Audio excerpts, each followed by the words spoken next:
आज पूरा भारत गुस्से से उबल रहा है। वजह आपको मालूम है, लद्दाख की गालवन घाटी में चीनी सैनिकों के साथ संघर्ष में भारत के 20 जवानों का शहीद हो जाना। देश के प्रधानमंत्री ने भी साफ लफ्जों में चीन को आगाह कर दिया है कि जवानों का यह बलिदान जाया नहीं जाएगा। भारत माता के वीर सपूतों ने गलवान वैली में हमारी मातृभूमि की रक्षा करते हुए सर्वोच्च बलिदान दिया है, अपनी क्षमताओं को साबित किया है।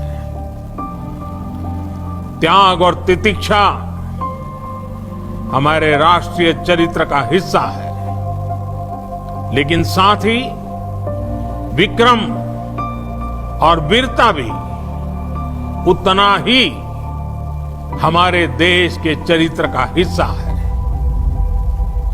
मैं देश को भरोसा दिलाना चाहता हूं, हमारे जवानों का बलिदान व्यर्थ नहीं जाएगा। हमारे लिए भारत की अखंडता और संप्रभुता सर्वोच्च है और इसकी रक्षा करने से हमें कोई भी रोक नहीं सकता। यानी भारत के वीर सपूतों का बदला भारत जरूर लेगा, लेकिन कब? ये सवाल इसलिए क्योंकि जिस तरह से भारत ने पाकिस्तान पर एयर स्ट्राइक की थी, क्या कुछ वैसा ही भारत चीन के साथ भी करेगा? ये सवाल अभी तो केवल सवाल ही है, लेकिन सरकार का रुख चीन के प्रति खासा अब सख्त हो चुका है। भारत सरकार एलएसी पर पहले से बड़ी संख्या में सैनिक तैनात कर चुकी है। एक तरफ जहां भारत के वीर सपूत बॉर्डर पर चीन से लड़ रहे हैं, तो दूसरा युद्ध भारत के अंदर भारत की जनता चीन से लड़ रही है। चीनी सामान को बाय बाय कहकर पूरे देश में लोगों ने जमकर विरोध किया, लेकिन क्या मेड इन चाइना को एक झटके में ऐसे बाय बाय बोला जा सकता है? और ये कितना संभव है? ये सवाल भी कहीं ना कहीं उठता जरूर है। इसको समझने के लिए आपको ये जानना बेहद जरूरी है कि चीन भारत को क्या बेचता है और चीन भारत से क्या खरीदता है। दरअसल चीन भारत को जो चीजें बेचता है उनमें मशीनरी, टेलीकॉम उपकरण, बिजली के उपकरण, जैविक रसायन और खाद शामिल है। भारत के रसोई घर से बेडरूम तक आपको चीनी सामान ही देखने को मिलेगा, और ये सब आपकी वजह से हो रहा है।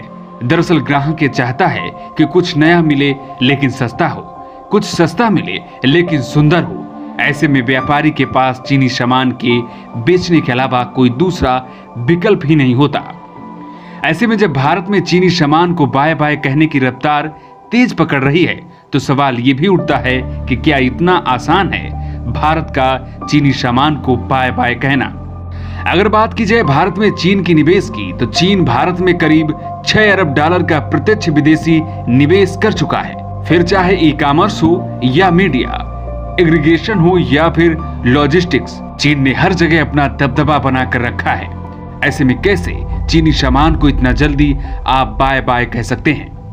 अगर बात करें तकनीकी क्षेत्र में, तो चीन ने भारत में अपने पैर जमा दिए हैं। फिर चाहे टिकटॉक हो, शेयरइट हो या फिर बाइडांस, ये वो एप्लीकेशन है जो हर दूसरे मोबाइल में आपको मिल जाएंगे। अगर बात करें भारत और चीन के सामरिक निवेश की, तो भारत सरकार इसमें थोड़ा सतर्क हुई है।